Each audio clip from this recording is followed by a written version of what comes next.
Video kali ini gue akan membagikan skema box NTX 2WS112 yang terinspirasi dari skema box two-way yang umum digunakan. Skema ini dikhususkan untuk transducer speaker JIC dengan tipe LB12060 dan ini merupakan sebuah produk dari keluarga JIC Value Series. Sebelum membahas skema, kita ulas dulu spesifikasi teknis dan TS parameternya.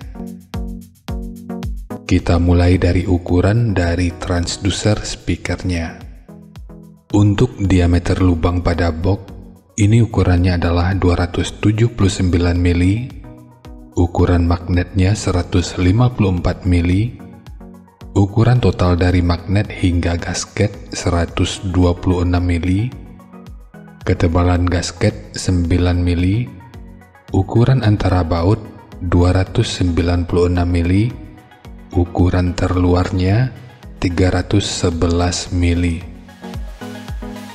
Dan mungkin masih ada istilah yang salah dari cara penyebutannya, dan di waktu berikutnya akan terus gua coba untuk perbaiki.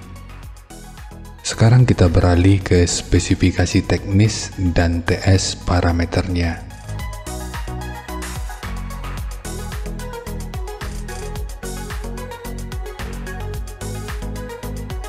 Untuk nominal diameter, ini ukurannya adalah 300 mili atau 12 inci. Impedansinya 8 ohm, nominal power handling 250 watt, program power 500 watt.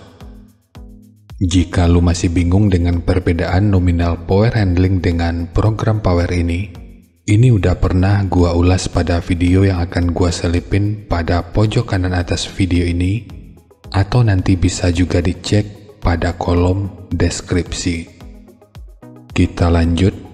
Untuk sensitivitas pada 1 watt per 1 meter 97,69 dB. Untuk rentang frekuensi mulai dari 52,9 sampai 5 kHz.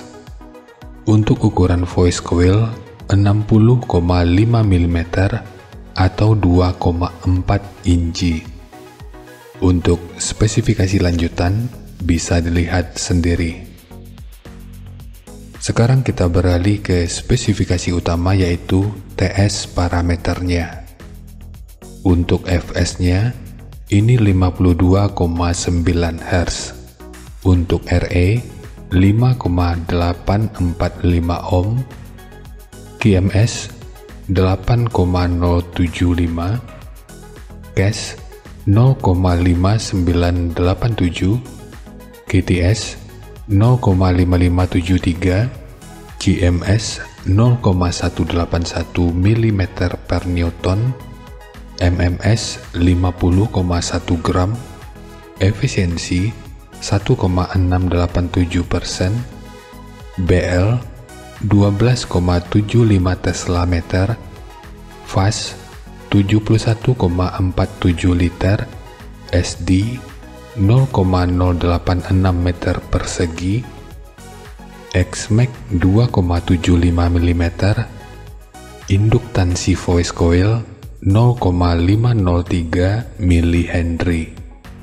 Dari semua hal ini, kesimpulan di awal yang bisa kita gunakan, speaker ini bisa digunakan untuk box dengan dan tanpa lubang angin.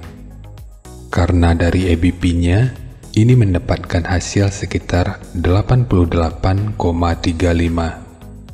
atau kita bulatkan aja pada 88,4. Cara mengetahui EBP ini udah pernah gua bahas pada video yang akan gua selipin pada pojok kanan atas video ini, atau nanti bisa juga dicek pada kolom deskripsi.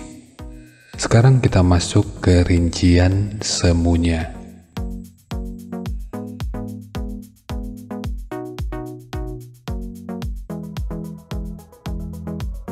Untuk rincian semu, poin yang gua gunakan di sini adalah nominal power handlingnya, yaitu 250 watt pada minimum impedansi 6 ohm. Lalu kenapa bukan 8 ohm? Perlu diingat 8 ohm itu merupakan nominal impedansinya. Dan saat speaker bekerja, impedansinya akan terus berubah, tergantung pada frekuensi yang akan diproduksi dan hasilkan. Jadi impedansinya bisa lebih rendah maupun lebih tinggi. Jadi amplifier yang direkomendasikan itu adalah amplifier yang mampu menangani minimum impedansi di 6 ohm. Meskipun tentu aja tetap bisa menggunakan amplifier yang cuma mampu di 8 ohm, namun untuk frekuensi yang berada pada impedansi 6 ohm, tentu nggak bisa diproduksi dengan lebih maksimal. Kemudian menimbang pergerakan Xmax, rekomendasi titik potong bawahnya di sekitar 50 Hz. Tapi ini sifatnya tentu nggak mengikat, jadi nanti bisa dicoba aja sesuai karakter yang diinginkan. Dan untuk slope, nanti juga boleh menyesuaikan. Kemudian untuk puncak SPL-nya, ini diperkirakan mencapai sekitar 116 desibel. Dan ini tentu belum termasuk dB yang dihasilkan oleh compression drivernya.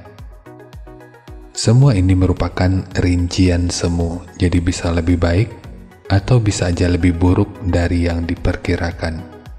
Karena efisiensi akhirnya juga akan bisa dipengaruhi oleh beberapa faktor, apakah itu kerapian dan kepresisian dari pembuatan box, kualitas bahan, hingga equipment yang digunakan.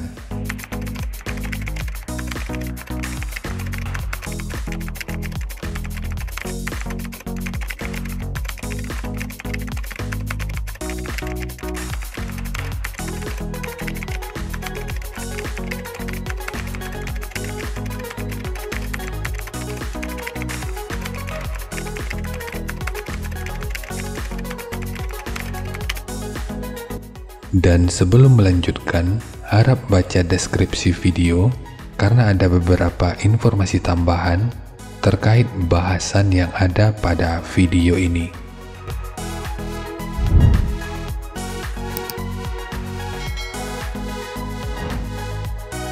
Dan berikut referensi yang gua gunakan dalam mendesain skema box speakernya. Jadi dari transfer function magnitude ini kita bisa melihat, meskipun dipotong di 50 Hz, frekuensi 49 Hz itu udah bisa direspon pada minus 3 dB dan 61 Hz pada 0 dB. Kemudian untuk respon dari portnya, dengan daya 250 Watt, pergerakan udara pada port ini diperkirakan sekitar 14,7 meter per detik. Secara umum untuk mencegah turbulensi dan kompresi yang terjadi pada port adalah dengan merancang kecepatan maksimum 5% dari kecepatan suara atau sekitar 17 meter per detik. Dan kecepatan ideal yang direkomendasikan itu antara 2 sampai 17 meter per detik. Ini bertujuan agar kualitas suaranya itu tetap terjaga. Sementara untuk gain yang dihasilkan oleh port kurang lebih seperti ini. Sekarang langsung kita bahas aja skemanya.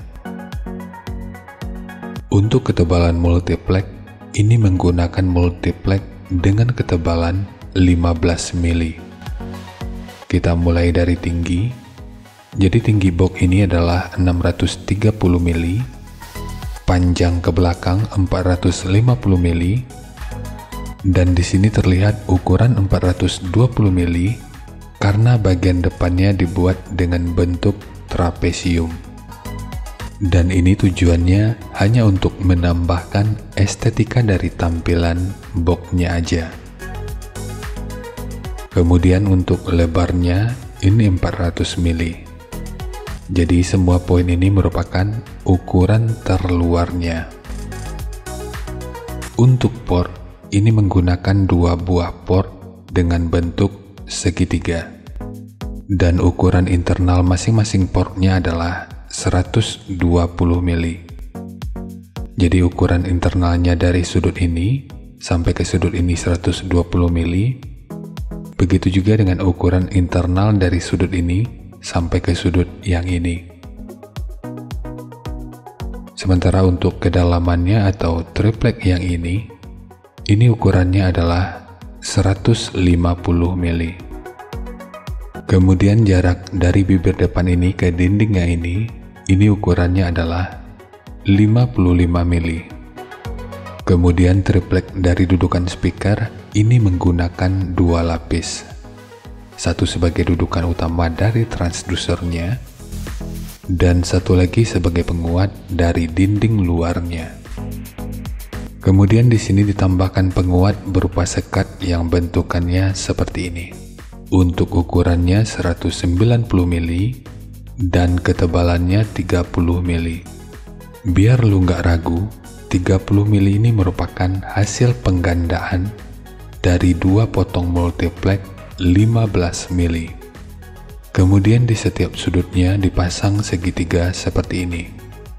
Ini bertujuan untuk meminimalisir kebocoran dan meningkatkan aerodinamika sehingga proses resonansinya bisa berfungsi dengan lebih optimal. Sementara untuk handle, ini hanya untuk estetika dari penyajian videonya aja. Namun jika lu ingin menggunakan handle triplek seperti ini, akan lebih baik jika sudut luar dan dalamnya dibentuk seperti ini.